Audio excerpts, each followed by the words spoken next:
Oh, when did I start dancing? Yeah, well, the first show I did was Oklahoma, and I was in 5th grade, so I remember that. So 5th grade is like, yeah, what, 9 or 10 years old. It was the local community theater, which was actually a really good community theater, and they were doing Oklahoma, and they needed kids for the dream sequence, and at the time I was training gymnastics. So I had a good awareness of my body and had, learned movement through gymnastics, but no dancing per se. And so that sort of got me hooked on the whole theater and stage thing. Yeah, and that's how I got started. And then it wasn't until I got to high school that I really started getting serious about it. And then by the time I got to college, then of course I knew that that was what I wanted to do with my life. And yeah, so that makes it like 25, 26 years now. But you know what, I bet if you ask my mom, she'll say, well, he came out dancing. He's always dancing.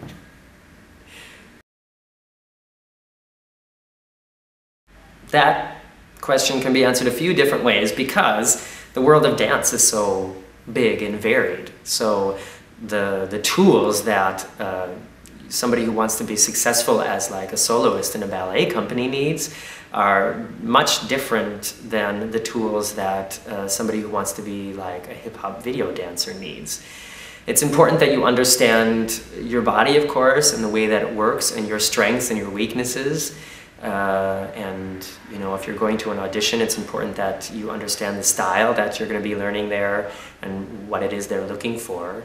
So that's why it's also good, even if you have a speciality, I think, it's good to always be varied. Go take class and keep going to class even if you're working, because it keeps your product in shape. Your product is you, your body, and it'll keep you up to date on what else is going on. So go to different kinds of classes. Don't just go take technique classes. Don't just go take jazz classes. Don't just go take tap.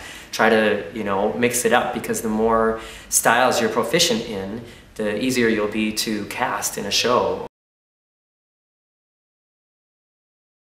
A good choreographer usually is working together with more than one person on this vision of a show, with the director and the musical director and producer and other people. And so a good choreographer should be able to take that vision and create something that is beneficial to everybody's idea. Be it help tell the story of a musical, or to entertain and wow the audience in a review show.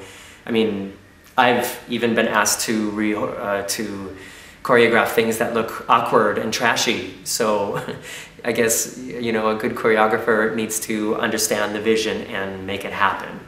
And so it's also good to understand different styles of dance and be able to teach it well to a cast. And so included in that would be able to communicate well with the cast and be well organized. I know I always like to make charts and write down everybody's names or symbols, so I know the traffic, who's going where, who's standing next to who's dancing with who, because a lot of times you don't have as much time to rehearse as you wish you did. Like, especially if you're doing TV or something, you get the dancers and maybe you have like 40 minutes or 45 minutes to put everything together on set before the cameras are on, and there are no other options. So you have to be ready to go and know what's going on, and a good choreographer will be prepared for that. And yeah, that's what a good choreographer does.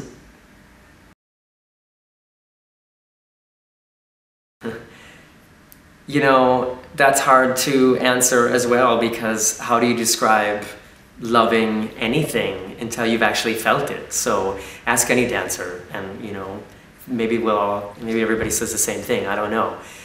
It's like, I know that when I'm on stage dancing in perfect synchronization with 20 other people, or 30 other people, or when I'm sitting in the audience and watching people dance and tell a story by using their body, or seeing people dance something that was originally just an idea in my head that I put together and worked with other people to create this big picture, I get like a satisfaction from that I don't get from anything else. So yeah, and call it, it's like a drug, or it's like a high. It's when that happens, when I'm on stage, or when I see people dancing, and it's wow, and it's flashy, or sometimes it's even subtle, and just that kind of movement and that kind of entertainment. It's it gives me something that I don't get from anything else, and that's what I love about it.